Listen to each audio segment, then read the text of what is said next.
여러분은 나이가 들어도 몸 관리만 잘하면 건강한 노후를 맞이할 수 있다고 생각하시나요? 60대, 70대까지만 해도 그렇게 생각하고 자신의 몸을 돌보지 않았지만 80세가 되면 누구나 이렇게 된다고 합니다. 이제는 운동을 해도 소용없고 몸에 좋다는 약을 챙겨 먹어도 다 부질없다는 걸 깨닫게 됩니다. 60대, 늦어도 70대에라도 이것을 알았다면 다르게 살 수 있었을까요? 우리는 이른바 100세 시대에 살고 있습니다. 물론 100세 시대라고 해서 누구나 100세까지는 살지는 않습니다. 하지만 무병장수를 원하지 않는 사람은 아마 없을 것입니다. 여유로운 행복한 삶이 배제된 채 그저 오래 산다는 것은 연명 이외에 별다른 의미가 없다고 생각되는데요. 여러분은 다음 문항 중 몇 가지나 해당이 되시나요? 건강을 위해 몸에 좋다는 영양제는 한 움큼씩 챙겨 먹는다. 좋아하는 음식이지만 오래 살려는 마음에 먹고 싶은 걸 참는다. 건강을 위해서는 무리가 되더라도 매일 운동한다. 전부 맞는 이야기 아니야 라고 생각되시나요? 나이가 들수록 건강에 해로운 건 피하고 건강에 좋은 것은 꾸준히 실천하는 게 당연하다는 생각이 드는데요. 하지만 건강을 위해 참았던 일들이 80세가 넘은 사람이라면 자제할 필요도 무리할 필요도 없다고 합니다. 현재 우리나라의 노인 평균 수명은 80세 초반에서 중반을 웃돌고 있는데 문제는 80세가 넘어가면서부터 급격한 변화가 몰려온다는 것입니다.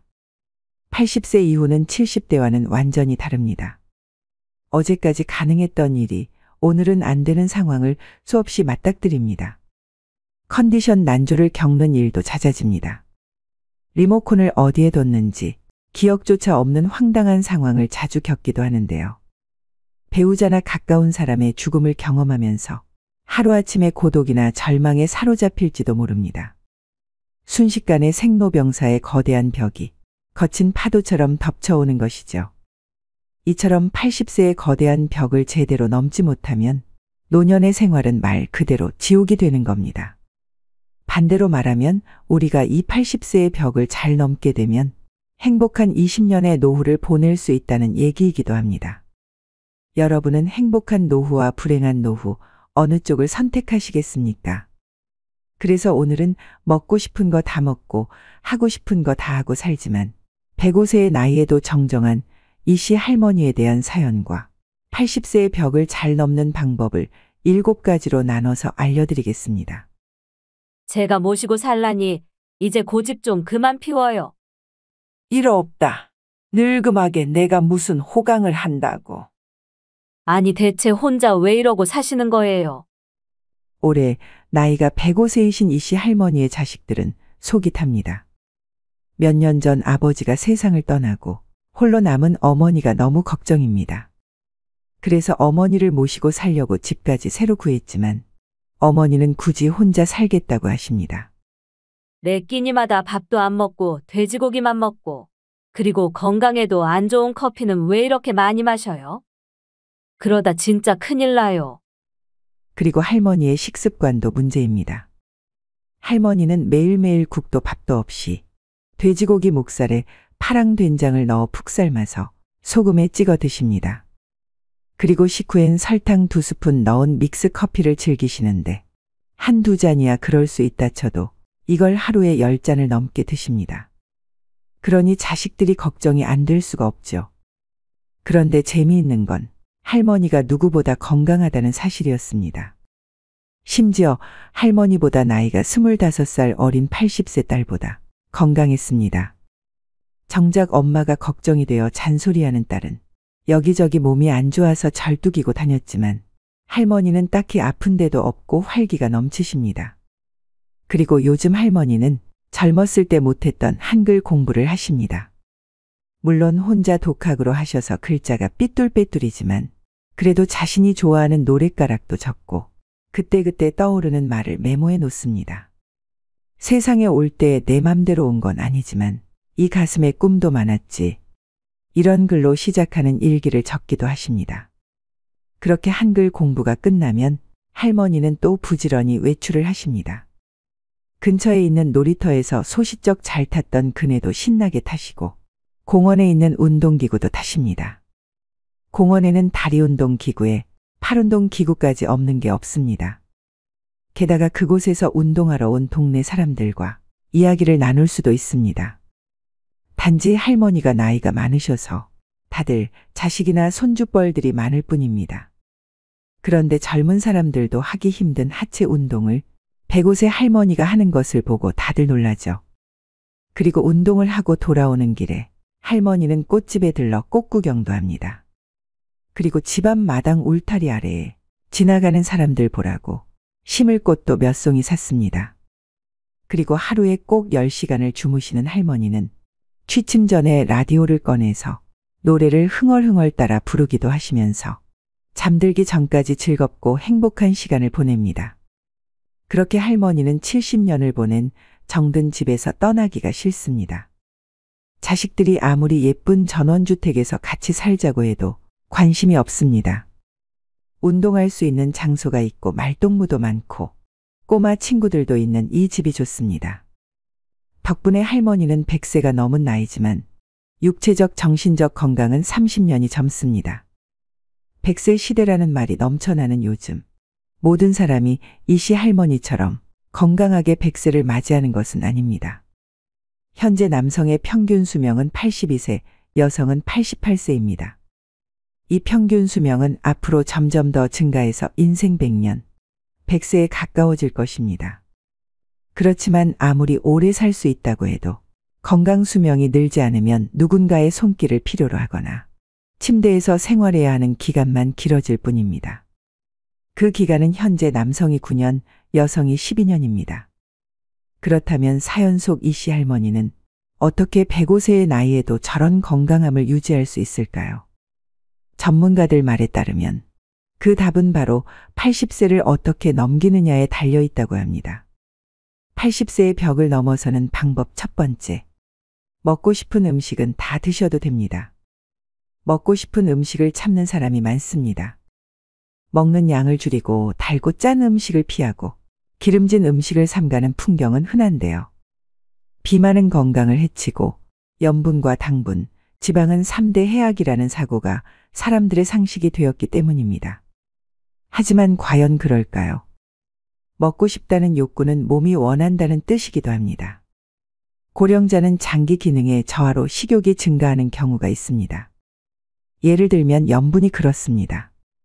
사람은 나트륨이 없으면 살지 못하는데 나이가 들면 신장이 염분을 과도하게 몸 밖으로 배출하여 혈액 속에 염분이 부족해지는 현상이 나타나기도 합니다.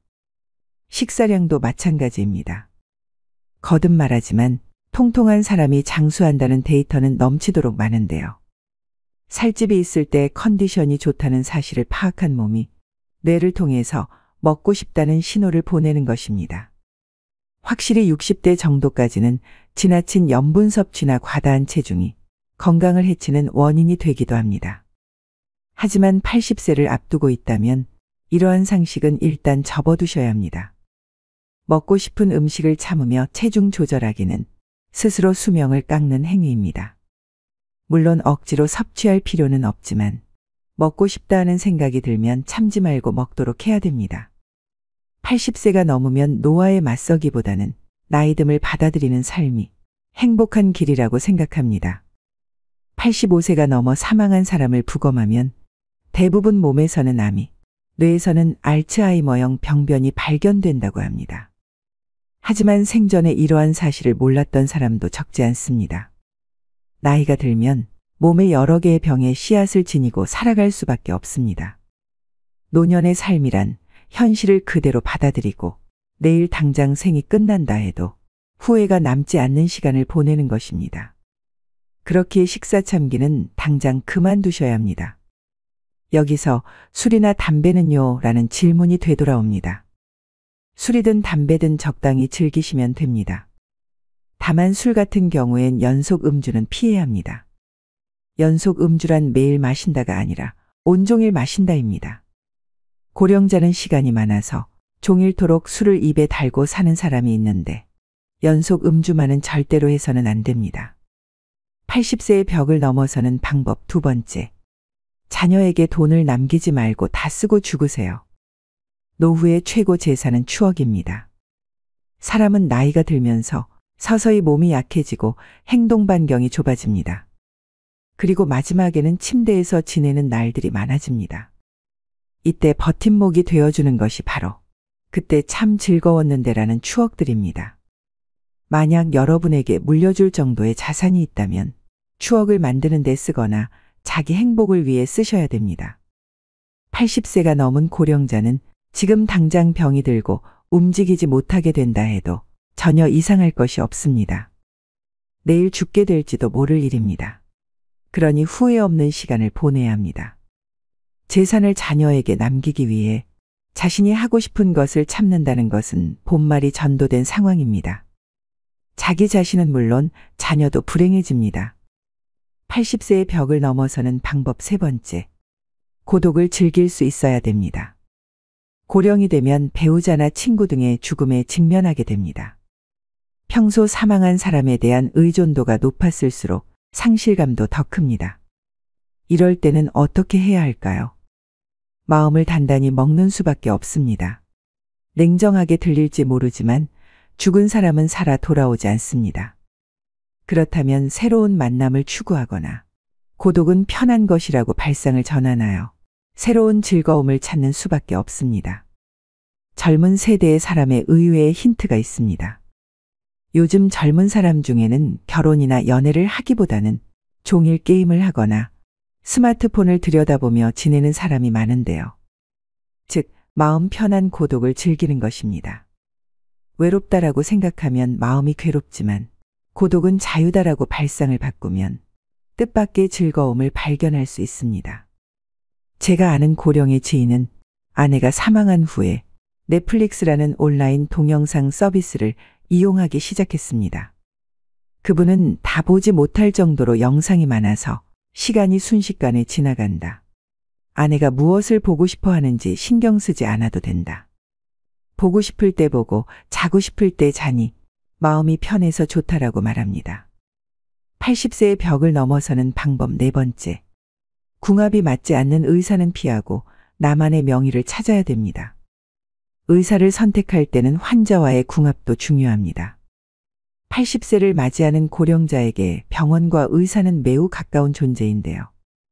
진료받을 때마다 불편함을 느끼게 하거나 심리적 피로감이 들게 하는 의사라면 궁합이 맞지 않다는 뜻입니다. 지인의 어머니는 85세 때 두 번째 암이 발견되었다고 합니다. 그러나 더 이상 수술은 하지 않는다라고 결심하고 있었기에 의사에게 솔직히 말했더니 생각지도 못한 대답이 돌아왔습니다. 그럼 원하는 대로 하세요. 수술이 필요 없다면 제가 해드릴 치료는 없습니다라는 답변이었습니다. 이런 말까지 듣고 그 병원에 다닐 수는 없었습니다. 의사의 불섭생이라는 말이 있습니다. 의사가 자기 건강이나 신체에는 무관심하다는 뜻입니다. 거짓말 같은 참말로 많은 의사들은 환자에게는 약이나 검진을 권하지만 정작 본인은 원하지 않습니다. 물론 의사는 환자의 인생이나 건강이 어떻게 되든 상관없다고는 생각하지 않습니다. 당면한 병의 치료를 최우선으로 생각할 따름입니다. 그러나 환자들은 의사의 말에 상처받거나 괴로워하죠. 병원과의 궁합은 문을 열고 들어가는 순간에 알 수 있는데요. 분위기가 밝다면 의사와 환자의 소통이 잘 이루어진다는 증거이고 반대로 어딘가 모르게 어둡다면 피해야 합니다. 인생 경험이 풍부한 여러분의 감각이 알려주는 것이니 그 직감을 믿으셔야 합니다. 병원은 몸이 아플 때 가는 곳인 만큼 대화를 나누면 기분이 나아지게 해주거나 환자의 이야기를 진지하게 듣고 치료해주는 의사가 당연히 좋습니다. 널리 알려진 명의보다 나만의 명의를 찾는 일이 중요합니다. 내 마지막을 지켜주었으면 하는 생각이 든다면 최고의 궁합일 것입니다. 80세의 벽을 넘어서는 방법 다섯 번째. 성욕은 자연스러운 것으로 부정하지 마세요. 유감스럽게도 나이가 들수록 성욕은 감소하는데요. 특히 남성의 경우에는 남성 호르몬이 줄어들기 때문에 눈에 띄게 떨어집니다. 여성의 경우에는 나이가 들수록 남성 호르몬이 증가해서 성욕이 다소 올라가는 사람도 있습니다. 성욕이 있다는 사실은 부끄러운 일이 아닙니다. 남성이든 여성이든 가능하다면 적극적으로 성생활을 하는 편이 좋습니다. 얼마 전 어느 신문 고민 상담란에 79세 남성의 사연이 올라왔습니다. 거의 날마다 자위하는 나는 비정상인가요? 라는 고민이었습니다. 정상입니다. 멋진 일이라고 생각합니다. 남성 호르몬이 충분히 분비되고 있다는 증거입니다. 즐길 수 있을 때 즐기지 않으면 손해입니다. 그리고 풍부한 남성 호르몬은 판단력이나 근력을 높여 젊음을 유지하는 데에도 도움이 됩니다. 여성도 마찬가지입니다. 성욕이 있는 사람도 있고 전혀 없는 사람도 있겠지만 이것은 그저 개인차일 뿐입니다. 80세의 벽을 넘어서는 방법 6번째. 할 수 있는 일은 포기하지 마세요. 할 수 있는 일을 계속 유지하는 것.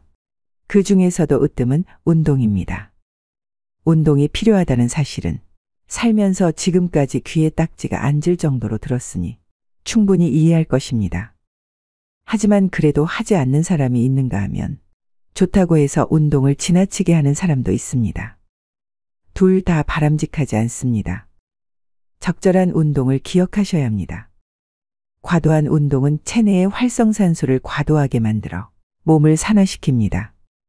스포츠 선수 중에 나이보다 들어 보이는 사람이 많은 이유도 이 때문인데요. 80세 이상의 고령자에게는 걷기 운동이 딱 알맞습니다. 즉, 산책입니다. 시간은 하루에 30분 정도가 이상적입니다. 한 번에 30분을 걸어도 되고 아침, 점심, 저녁으로 나누어 각 10분씩 합계 30분이어도 상관없습니다. 가능하면 조금 빠른 속도로 팔을 흔들면서 걷도록 해야 합니다. 산책에는 또 다른 효과가 있는데요. 자연광을 쏘이면 세로토닌이라는 뇌내 물질이 분비됩니다. 이 물질은 행복 호르몬이라고 불리는데 마음을 안정시키거나 머리 회전을 좋게 만드는 역할을 합니다. 산책 이외에 청소나 세탁 같은 집안일도 훌륭한 운동이 됩니다. 이처럼 몸을 수시로 움직이는 일이 중요합니다. 아, 귀찮아라는 생각이 들더라도 오히려 반대로 몸을 움직여 봅시다. 80세의 벽을 넘어서는 방법 마지막 7번째. 약은 좋지 않을 때만 먹으세요. 장수하는 약은 없습니다. 또 약을 계속 먹어야 오래 산다는 근거는 어디에도 없습니다. 그저 자기 소신껏 사는 것이 제일의 방법입니다. 의사에게 수치가 높더라도 건강한 삶을 우선하고 싶다라고 말했는데 들어주지 않는다면 좋은 의사가 아닙니다. 그런 의사는 환자가 거절하면 됩니다. 선생님이 그리 말하니까 선생님 눈밖에 날까 봐서 의사의 안색만 살피며 참는 사람이 있는데 약을 먹어야 오래 산다는 확실한 근거는 의사에게도 없습니다. 다량의 약을 지속해서 복용하면 어떻게 될까요?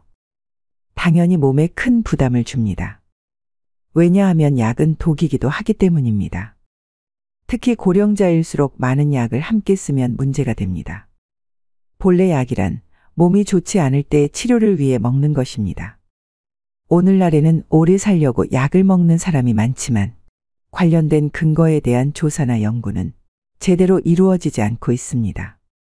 머리가 아프면 두통약을 먹고 위가 아프면 위장약을 먹으면 됩니다. 물론 꼭 먹어야 하는 약도 있으므로 모든 약을 끊을 수는 없지만 일상생활의 활동 수준을 방해하지 않도록 최소한에 머물러야 합니다. 이것이 80세 이상의 고령자가 약과 어울리는 올바른 방법입니다. 80세의 벽을 잘 넘는 방법 6가지를 말씀드렸습니다.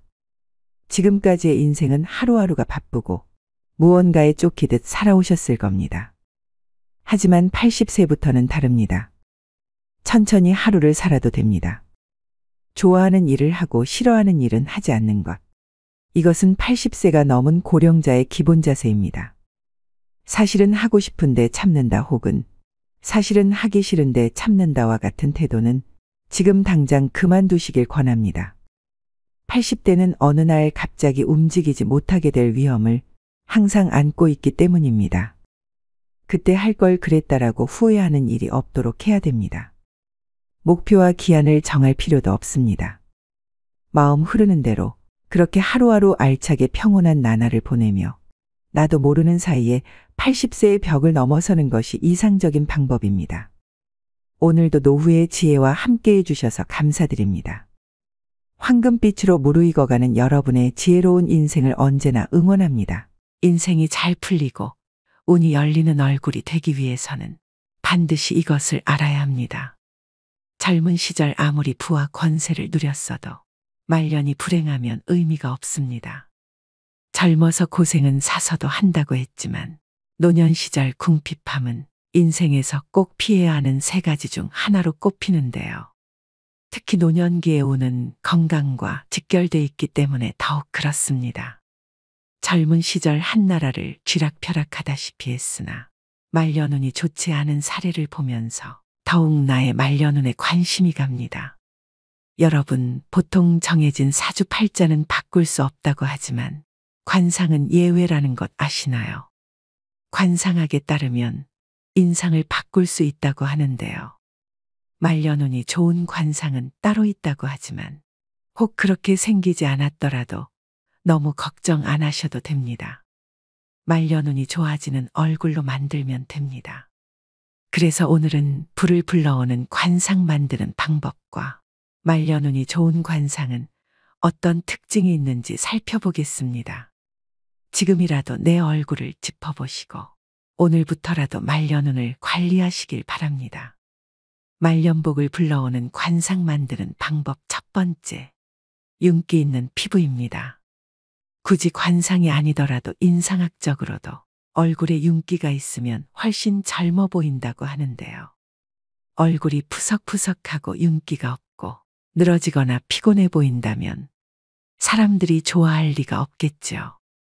관상학이나 인상학이나 결국은 사람의 눈으로 보고 판단하는 것이라는 겁니다. 여러분, 부티나는 얼굴을 한번 연상해 보세요.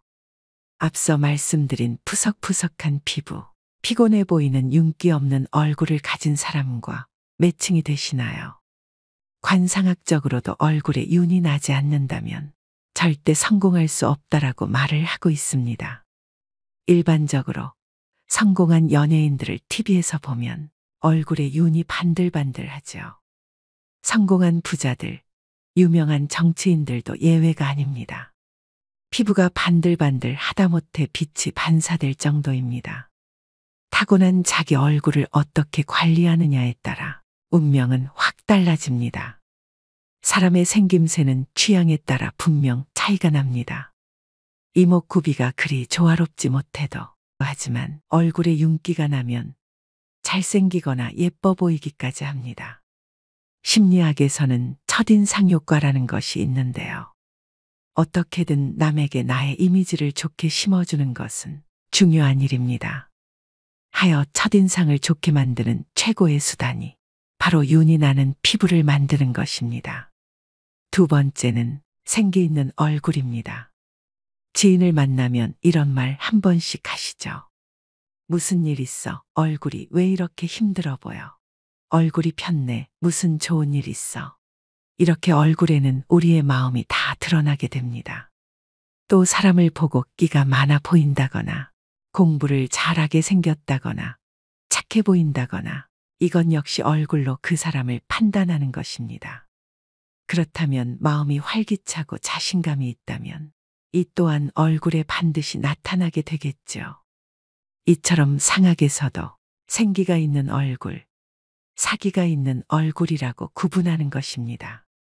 항상 긍정적으로 모든 것을 좋게 보려고 생각하셔야 됩니다.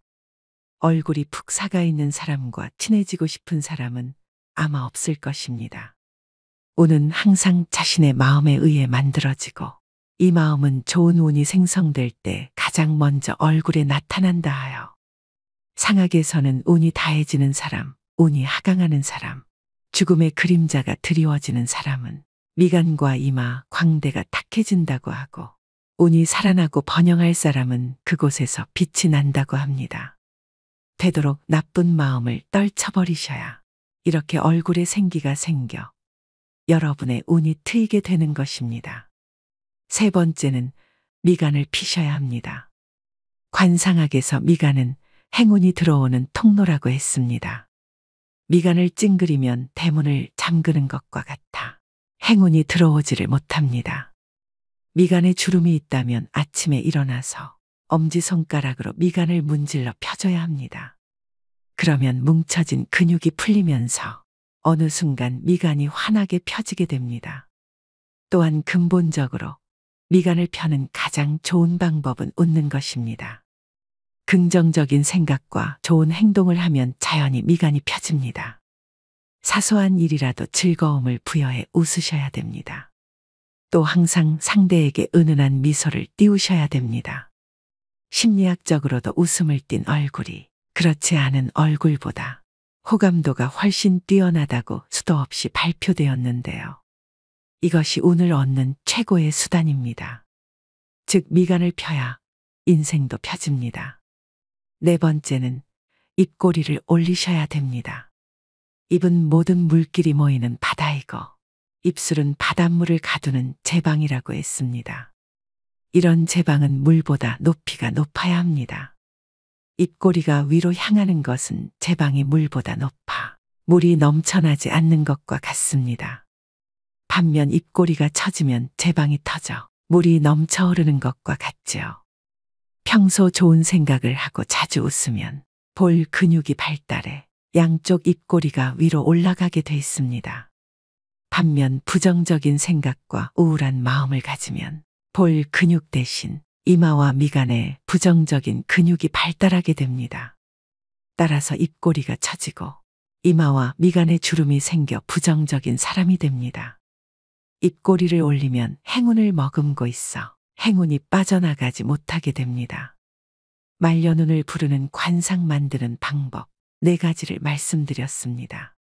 관상학자들이 말하는 나쁜 운을 좋은 운으로 바꾸는 개운의 방법은 의외로 간단합니다. 항상 편안한 마음으로 사물을 긍정적으로 바라보고 생각하는 것. 그렇게 하루 이틀 정진하다 보면 나도 모르게 관상이 바뀌게 되고 결국 운명까지도 바뀌게 됩니다. 화와 복은 문이 따로 없으며 오직 사람이 스스로 불러들인다고 했습니다. 자신의 얼굴과 운명은 스스로 만들어 나가는 것입니다. 물론 처음에는 어렵겠지만 이를 습관화한다면 분명 좋은 운이 들어올 것이며 부귀와 공명 또한 얻게 될 것입니다. 이 작은 변화만으로도 여러분의 운은 좋아질 수 있다는 점을 명심하셔야 됩니다. 얼굴로 모든 것을 꿰뚫어보는 천재 관상가의 이야기를 다룬 영화 관상에서는 시종일관 얼굴 하나만으로 사람의 성격과 미래를 점쳤고 그것은 절대 빗나가지 않았습니다. 과연 내 관상은 어떨까? 평소 이런 궁금증을 가지시는 분들이 많을 거라고 생각되는데요. 관상학에서는 인간을 소우주로 봅니다. 그래서 겨우 눈, 코, 입이 들어가는 작은 얼굴 속에도 하늘, 땅, 별, 해 등을 의미하는 부위가 있습니다. 모든 것이 조화롭고 자연스러워야 세상이 잘 흘러가듯 얼굴도 각 부위가 조화롭고 자연스럽게 자리를 잡아야 좋은 관상인 것인데요. 그렇다면 복 있는 관상, 장수하는 관상은 무엇일까요? 먼저 이마입니다. 관상학에서 하늘을 뜻하는 것은 사람의 이마입니다. 그래서 이마가 훤하게 넓고 두상이 둥글면 하늘의 기운을 잘 받았다고 봅니다. 하늘의 기운은 조상의 음덕을 말합니다. 태어날 때부터 많은 것을 타고났다는 말입니다. 이마가 잘생겼다면 초년에 큰 어려움 없이 재능, 건강, 재물, 강한 정신력 등을 물려받았다고 봅니다. 이마 가장자리의 생김새도 중요합니다. 이마의 가장자리를 조상의 복덕을 받는다고 하여 복덕궁이라고 부르는데 그 부위가 머리카락으로 덮이지 않고 훤하게 열려 있어야 좋은 관상이라고 말합니다. 다음은 눈입니다. 관상학에서는 왼쪽 눈을 해, 오른쪽 눈을 달이라고 봅니다. 눈이 지혜를 뜻하며 해처럼 밝게 빛나고 눈동자가 검으면 지혜로운 관상이라고 합니다. 만약 좋은 이마를 타고났어도 눈에 힘이 없고 흐리멍덩하다면 소용이 없습니다. 조상에게 좋은 음덕을 받았더라도 지혜가 없어 그것을 다 날리는 꼴인데요. 유력 인사들을 보면 하나같이 눈빛이 강하고 밝게 빛납니다. 또 눈과 눈썹은 멀수록 좋고 눈썹이 높으면 출세와 명예가 높아집니다. 눈썹이 진하면 체력이 좋으며 말년에 문서복과 부동산복이 늘어납니다. 또 눈썹이 좋으면 귀인의 도움을 받을 수 있으므로 어려움을 잘 극복하는 다복한 말년이 예상됩니다. 그 다음은 코입니다. 코는 산과 같습니다. 높은 산맥처럼 힘있게 우뚝 솟은 것이 좋습니다. 또한 오장육부를 상징하고 있기 때문에 실하고 풍대한 코가 좋은 코라고 보는데요. 장수하는 어르신을 보면 대부분 코가 큽니다. 코가 작다는 것은 오장육부가 약하게 태어났다는 뜻이고 수명이 짧을 수 있으므로 건강관리를 잘해야 합니다. 코가 크고 높으면 자존심이 강하고 스스로 무엇을 하고자 하는 욕구도 강합니다. 다음은 광대뼈입니다. 코가 산이라면 광대뼈는 바위를 뜻합니다. 덩그러니 우뚝 솟은 산은 모진 풍파를 맞지만 양옆에 바위가 있으면 덜한데요. 코가 자신이라면 광대뼈는 옆에서 도와줄 조력자입니다. 배우자, 가족, 친구, 이웃, 직장 동료 등을 의미합니다. 그래서 코 못지않게 광대뼈의 모습도 중요합니다. 관상학에서는 광대뼈를 광골이라고 하며 이 광골이 둥글고 앞으로 발달되어야 좋다고 봅니다. 만약 광대뼈가 옆으로 발달하면 코와 멀어지는 형상이어서 가까운 사람에게 배신을 당할 수 있습니다. 코가 높고 광대뼈도 적당하게 발달해야 가정도 편안하고 사업도 번창하는 좋은 관상입니다. 다음은 입입니다. 윗입술보다 아랫입술이 도톰하고 입이 크면 좋은 관상입니다. 입술이 도톰하고 뚜렷하면 말년운이 좋다고도 합니다. 입꼬리가 약간 올라가도 좋은 관상인데요. 이마가 의미하는 조상의 음덕을 그릇으로 고스란히 바치는 꼴이기 때문입니다. 올라간 입꼬리는 조상의 음덕을 말년까지 두고두고 누리는 것을 의미합니다. 인중이 길면 수명도 길고 말년이 편안하며 자손도 번성한다고 하는데요. 또한 인중이 길면 인내심도 강합니다. 인중이 좁고 짧고 얕은 사람은 그릇이 작고 이해심이 부족합니다. 말년의 기력이 약해져서 건강 관리를 잘해야 하고 자식과의 연이 적습니다. 만약 여러분들 중에 입이 빈약하다면 웃을 일이 없다고 하여도 꼭 많이 웃기를 바랍니다. 입은 중년과 말년의 모든 복을 담는 그릇이 되기 때문입니다. 다음은 턱입니다. 턱은 나의 인생을 떠받쳐주는 역할을 하고 재산을 모으고 축적하는 곳인데요. 땅 부자 중에는 턱이 잘 발달된 사람이 많습니다. 약간 각진 듯 둥근 턱이 좋은 턱으로 여겨집니다. 턱의 두께는 살이 많으면서 탄력이 있어야 좋고 턱 주위가 둥글어 마치 U자형처럼 풍만하고 여유 있게 보이는 턱이 좋은 턱입니다. 턱은 집터와 같기 때문에 좌우 아래가 넓고 크고 두껍고 단단할수록 좋습니다. 이런 턱은 노년의 풍요로운 삶을 영위할 수 있고 아랫사람들이 잘 따르게 됩니다. 관상학에서는 턱은 노복궁이라고 하며 주위 사람들이 나를 얼마나 믿고 따르고 도와주느냐를 보는 부분이기도 합니다. 따라서 턱이 넓고 크면 내가 부릴 수 있는 사람, 나를 따르는 사람이 많다는 의미가 됩니다. 즉 한마디로 아랫사람의 덕이 있고 자녀도 효도하게 됩니다. 반면 턱이 좁고 작으면서 약하면 내가 부릴 수 있는 사람, 나를 따르는 사람이 없어 어떤 일이든 나 혼자 해야 합니다. 또한 뺨 아래가 움푹 파였거나 뾰족하면 경제적 어려움을 겪으며 주위 사람들이 나에게서 멀어져 외로워집니다. 이마가 다소 어둡고 좁고 탁하더라도 코와 광대뼈 그리고 턱이 둥글게 잘 발달돼 있다면 유년기의 생활은 비록 어렵게 보내도 중년기 이후의 삶은 좋아집니다. 다음은 귀입니다. 귀는 크고 작고가 중요하지 않습니다. 윤곽이 뚜렷하고 뾰족하지 않은 둥근 귀, 두꺼운 귀를 좋은 귀로 봅니다. 귀의 윤곽이 뚜렷하다는 것은 그만큼 의지력도 강하다는 것을 나타냅니다. 중간에 포기하지 않고 일을 추진한다는 말인데요. 또한 귀가 둥글면 총명하다고 여깁니다. 귀가 뒤집어진 사람은 자존심이 세거나 욕심이 많을 가능성이 크다고 봅니다. 오늘의 영상 어떠셨나요? 나이가 들어가면서 자신의 삶과 인품이 얼굴을 통해 나타나게 됩니다. 얼굴은 인생의 성적표입니다. 늙을수록 얼굴에 웃음이 그려져야 합니다. 그래야 좋지 않았던 인상도 좋은 관상으로 바뀔 수 있게 되는 것이죠. 나이 들어 얼굴에 짜증과 불만, 우울을 담고 있다면 여러분 인생의 낙제점을 모두에게 공개하는 것이 됩니다. 이만큼 살아왔으니 마음은 이만큼 넓어지고 따뜻해졌다는 것을 우리는 얼굴의 표정으로 말할 수 있어야 합니다. 오늘 말씀드린 말년복을 불러오는 관상 만드는 방법을 꼭 실천하셔서 먼 훗날 여러분의 얼굴에 그려질 모습들이 따뜻하고 넉넉하기를 바라봅니다. 사람의 운명을 과연 어떤 것이 갈라놓겠느냐고 생각할 수도 있지만 분명한 것은 아주 작고 사소한 무언가가 변화를 만들며 이 작은 변화만으로도 여러분의 운명은 좋아질 수 있음을 명심하시길 바랍니다. 오늘도 노후의 지혜와 함께 해주셔서 감사드립니다. 황금빛으로 무르익어가는 여러분의 지혜로운 인생을 언제나 응원합니다. 여러분은 운이 좋은 사람이라고 생각하시나요?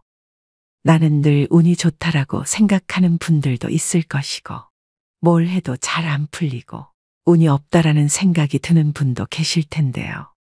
인생을 살아가다 보면 누구에게나 좋은 운이 한 서너 번 정도는 온다는데 나는 어찌 지나간 건지 혹시 아직 오지 않았다면 언제 어떤 모습으로 오는지 정말 궁금하죠. 물론 좋은 운이 왔는데도 그 운이 온 줄 모르고 놓치시는 분들이 의외로 많이 계십니다. 좋은 운을 당겨오는 방법을 알 수 있고 그 운을 놓치지 않고 잡을 수 있는 방법을 찾을 수 있다면 얼마나 좋을까요? 우리가 일상 속에서 만나는 얼핏 보이는 징조들을 알아차리고 해석할 수 있다면 우리는 절망하고 좌절할 필요가 없습니다. 절대 예고 없이 대운이 들어오지 않습니다. 그래서 오늘은 다가오는 운의 신호를 알아채고 그 운을 놓치지 않는 방법을 알려드리겠습니다. 영상을 끝까지 시청하시면 분명 좋은 운을 불러오는 사람이 될 것입니다. 운이 바뀌는 징조 첫 번째, 내 환경이 자의반 타의반으로 변화할 수밖에 없는 상황이 만들어지게 됩니다. 나를 둘러싼 환경, 내가 다니는 직장, 내 사업체에 변화가 옵니다. 물론 긍정적인 변화이죠. 내가 간절히 원하던 일이 현실이 되는 일이 많아집니다. 그렇게 해도 안 됐던 일들이 하나 둘씩 저절로 열리게 됩니다. 다만 경우에 따라서는 최악의 상황이 먼저 찾아와서 나를 힘들게 합니다. 인생에 큰 시련을 준 뒤에 극적인 변화가 생기기도 합니다. 이러한 때 주의 깊게 살펴야 하고 만일 어려운 일이 닥쳐도 결코 물러서지 말고 꼿꼿이 버텨내야 합니다. 궁하면 통한다고 했습니다. 골똘히 생각해 보십시오. 살 길이 어디에 있는지 방법을 찾게 되고 변화를 이루게 됩니다. 두 번째, 내 주변 인맥들이 바뀝니다. 지인이든 아는 사람이나 친구든 대운이 들어올 때는 만남이 싫어지게 됩니다. 즉 득이 안 되는 쓸데없는 시간 낭비라고 생각을 하기 때문에 필요 이상의 시간 낭비를 안 하려고 행동하게 됩니다. 평소에 큰 의미를 두지 않고 담소를 나눴던 사람들이라 한다면 이런 만남이 점점 줄어들기 시작하며 그런 사람들이 서서히 정리가 되기 시작합니다. 그러기 때문에 쓸데없는 시간 낭비를 안 하게 됩니다. 내 운을 가로막고 에너지를 뺏어가는 것은 의외로 내가 가까이 하는 사람들의 경우가 많습니다. 그런 사람들과 어울리고 있다는 느낌이 든다면 그 징조를 놓치지 마시고 이제 서서히 주변 사람들을 정리해 나가야 합니다. 혼자가 되면 어쩌나 하는 두려움과 외로움에 지지 마셔야 됩니다. 천천히 새로운 인연을 찾아야 합니다. 세 번째, 늘 긍정적인 사고와 생활 태도를 갖게 됩니다. 매사에 불만, 불평, 남 탓, 부정적인 생각 등을 많이 하신 분들이라면 이 대운이 들어오는 시점에서는 이 모든 것이 반대로 나타납니다. 어떠한 문제가 생기더라도 괜찮아, 그럴 수 있지 뭐, 이렇게 바뀐다든지, 마음과 생각도 긍정으로 하지만 말 또한 긍정적인 생각으로 말을 예쁘게 하거나 표현을 합니다. 얼굴에 웃음꽃이 피고 무슨 일이든 긍정적인 마인드가 됩니다. 누가 보아도 좋은 관상으로 바뀌는 것입니다. 직장이나 사업체에서도 나를 따르는 사람들이 많아지고 협력하고 돕는 사람들이 여기저기 사방에서 몰려들어 함께 협조한 일이 저절로 이루어집니다. 이러한 운을 내 것으로 확실히 만드는 방법은 내 운을 적극적으로 개선하겠다는 의지가 있어야겠고 꾸준한 노력이 수반되어야 합니다. 네 번째, 얼굴색이 바뀝니다. 일이 안 풀리고 힘들면 얼굴이 새까맣게 변합니다. 여성분들은 기미나 잡티가 올라옵니다. 이럴 때는 기운이 좋은 상태가 아닙니다. 반면 얼굴에 생기가 돌고 거울을 보면 예전과 다르게 잘생기고 이뻐 보이는 경우가 있습니다. 그리고 친구를 만났는데 요즘 얼굴 좋아졌다, 이런 말을 듣게 되면 운이 좋아지는 신호입니다. 얼굴은 마음의 심상입니다. 내 마음이 평온하다면 얼굴의 표정이나 피부색으로 바로 표출됩니다. 이마에서 빛이 나고 얼굴에서 광채가 나면 대운이 들어오는 신호라고 보시면 됩니다. 좋은 일이 생기면 표시가 나듯이 좋은 일도 표시가 나게 됩니다. 다섯 번째, 매사에 감사하는 마음이 생깁니다. 무슨 일이든 감사하는 마음이 저절로 생기고 함께하는 사람들과 나누게 되고 인생에 지지 않고 베푸는 마음이 저절로 생깁니다. 마음속에서 원망과 시기, 질투 등이 사라지고 평온을 얻을 때 대운이 오는 징조로 알고 더욱 나를 낮추고 겸손해지셔야 더 빨리 운이 찾아오게 됩니다. 여섯 번째, 자신감이 생깁니다. 목소리에 기운이 생기고 기분과 기운이 평소보다 상승되어 있으며 평소에 내가 안 하던 일을 시도해보고 있는 자신을 발견하게 되어 갑자기 집에 짐들을 정리한다든지 집에 가구 배치를 바꾼다든지 등등이 여기에 포함됩니다. 평소보다 굉장히 부지런해집니다. 잠을 많이 자지 않아도 몸이 개운하고 활력이 넘치게 되지요. 그러면서 동시에 직감이 발달하게 됩니다. 이럴 때 느낌이 좋은 꿈을 꾸게 되는데요. 이런 징조는 나에게 좋은 기운이 오고 있다라는 뜻입니다. 일종의 길몽이라고도 하죠. 이런 상태들이 지속되면서 나의 컨디션이 상승되면 모든 일들이 잘 풀리게 됩니다. 일곱 번째, 몸이 이유 없이 굉장히 아프게 되는 때입니다. 살다 보면 갑자기 몸이 아플 때가 있으실 겁니다. 그럴 때는 왜 나에게 이런 아픔이 오지라고 의아해하기 쉬운데요. 생각을 조금 바꿔서 나에게 좋은 운이 오려고 다시 더 높게 상승하기 위해서 내가 지금 잠시 바닥을 딛고 있는 중이구나라고 생각하시면 됩니다. 이렇게 갑자기 몸이 아플 때는 운이 새롭게 바뀌는 징조로서 계절로 치자면 겨울에서 봄으로 바뀌는 때라고 생각하시면 됩니다. 나의 운이 바닥을 치고 다시 상승하고자 하는 때이므로 이때의 아픔을 잘 극복하고 이겨내시면 운이 더 좋게 바뀌게 됩니다. 마지막 여덟 번째, 운이 바뀌는 시기가 되면 큰 사건들이 일어납니다. 이혼을 하거나 아슬아슬하던 사업을 접거나 실연을 당하거나 인생을 흔들 만한 고통스러운 형태로 사건이 일어날 수도 있다는 것인데요. 그렇게 고통스러운 일이 일어나면 운이 좋다고 말하기는 어렵지 않나 하는 생각이 들 수도 있습니다. 물론 사건이 일어난 그 순간은 고통스럽겠지만 그러나 이때 바닥을 잘 다지면서 견뎌내면 좋은 운은 크게 들어온다고 합니다. 지금까지 좋은 운이 생기는 8가지 징조에 대해 말씀드렸는데요. 대운이 들어오기 전에 이런 경험을 하시는 분들도 계십니다. 그동안 계속 힘들고 안 좋았지만 갑자기 상황이 더 나빠지고 너무 힘들어지는 현상이 생길 때가 있습니다. 몸도 아픈데 사고가 나고 구설수에 오르기도 하고 사기를 당하기도 하고 믿는 도끼에 발등 찍히듯 악조건이 겹친 데 겹치고 또 겹치고 이런 식으로 악재가 마구 쏟아지는 분들입니다. 최악의 상황에서도 과연 이 사람이 잘 견뎌낼 것인가를 시험하는 것이랍니다. 이럴 때일수록 곧 나한테 굉장히 좋은 운이 들어오려고 그러는가 보다 라는 생각을 가지셔야만 그 악조건에서 빨리 탈출할 수 있습니다. 이런 긍정적인 생각이 악조건을 대운으로 바꿔버리게 되는 겁니다. 운도 나의 노력으로 바꿀 수 있다는 것을 꼭 명심하시고 좋은 운을 더 많이 담을 수 있도록 나의 그릇을 더 크게 키우는 매일매일이 되셨으면 좋겠습니다. 우리가 일상 속에서 만나는 얼핏 보이는 징조들을 알아차리고 해석할 수 있다면 우리는 절망하고 좌절할 필요가 없습니다. 절대 예고 없이 대운이 들어오지 않습니다. 그래서 오늘은 다가오는 운의 신호를 알아채고 그 운을 놓치지 않는 방법을 알려드리겠습니다. 영상을 끝까지 시청하시면 분명 좋은 운을 불러오는 사람이 될 것입니다. 운이 바뀌는 징조 첫 번째, 내 환경이 자의반 타의반으로 변화할 수밖에 없는 상황이 만들어지게 됩니다. 나를 둘러싼 환경, 내가 다니는 직장, 내 사업체에 변화가 옵니다. 물론 긍정적인 변화이죠.